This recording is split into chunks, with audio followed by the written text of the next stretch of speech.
The Star and the Sovereign. In the glittering haze of 1950s Hollywood, where dreams were spun from celluloid and the air shimmered with the promise of fame, Grace Kelly stood as a beacon of ethereal beauty. Her blonde hair gleamed like spun gold under the studio lights.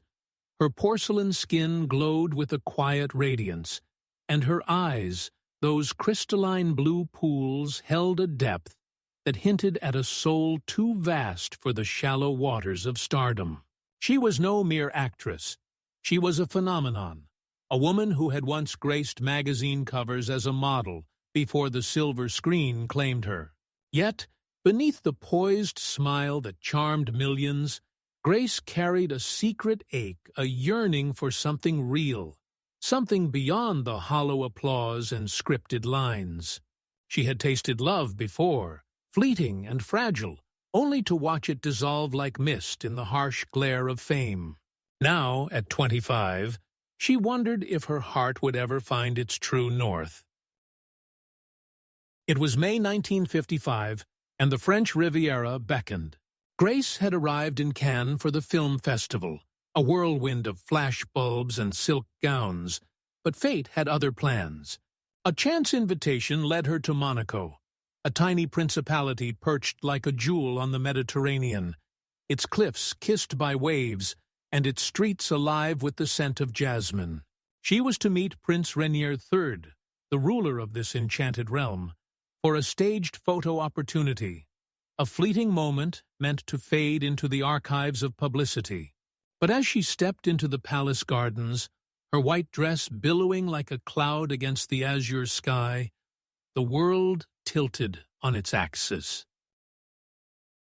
Rainier was not what she expected. At 32, he was handsome in a way that defied ostentation, dark hair swept back, a chiseled jaw softened by a shy smile, and eyes the color of a stormy sea, gray-green and piercing.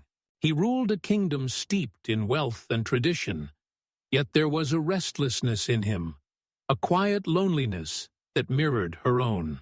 He had inherited a throne at 26, burdened by the weight of a fading dynasty, and a principality teetering on the edge of obscurity.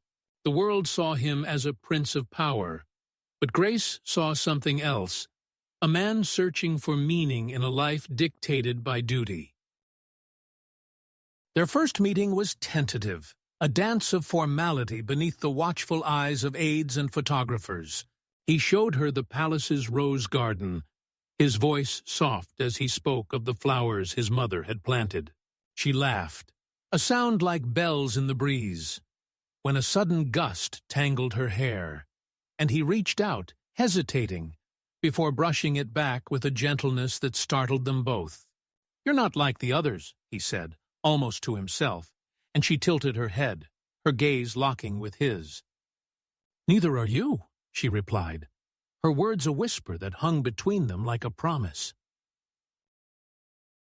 What began as a staged encounter stretched into hours. They wandered the cliffs, the sea crashing below, and spoke of everything: her love for theater, his dreams of reviving Monaco's spirit, the way the stars seemed brighter here than anywhere else.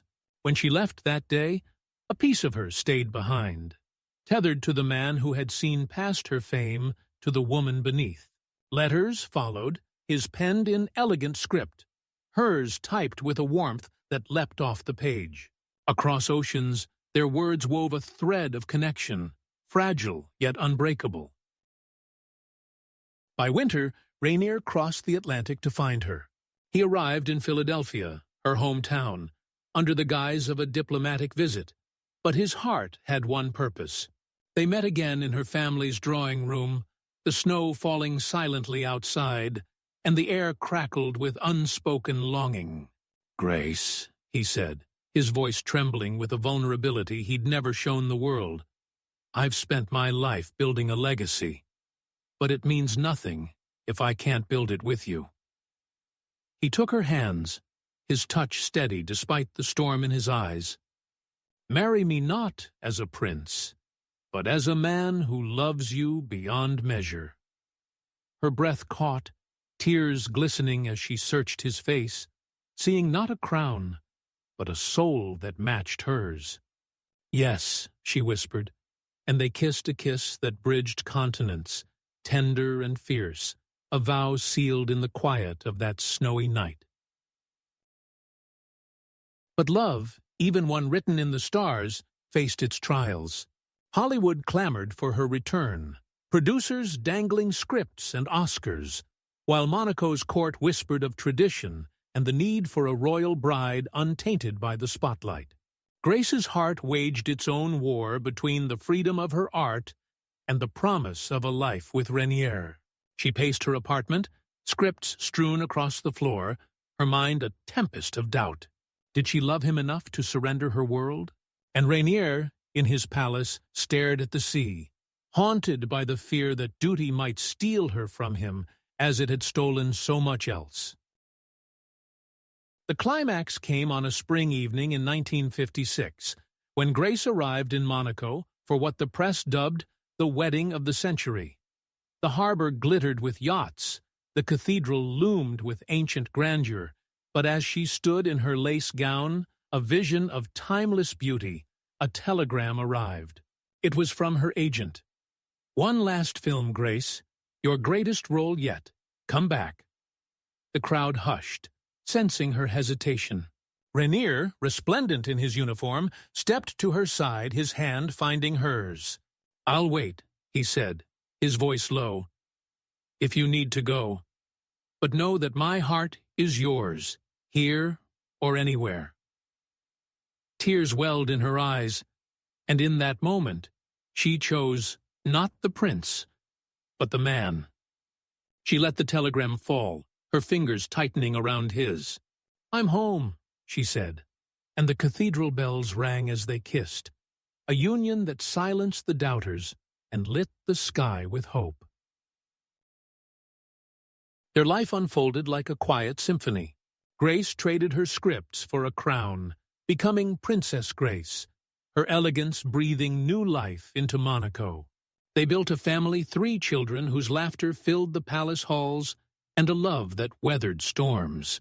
Rainier, once a solitary ruler, found his anchor in her, while Grace discovered a purpose deeper than any role she'd played. Their story ended too soon, with her tragic passing in 1982, but the echo of their love lingered in the roses he tended after her, in the principality she transformed, in the legend of a star who chose a prince and a prince who chose her heart. Their romance was a testament to love's quiet power, a force that defies distance, duty, and even destiny, leaving behind a whisper of hope for all who believe that the truest crowns are worn not on the head, but in the soul.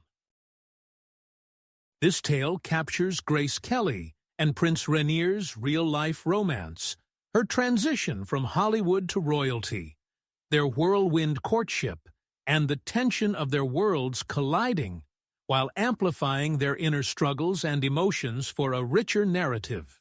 The language is lush yet precise, the characters vivid, and the message of love's triumph resonates deeply. I hope it sweeps you into their world.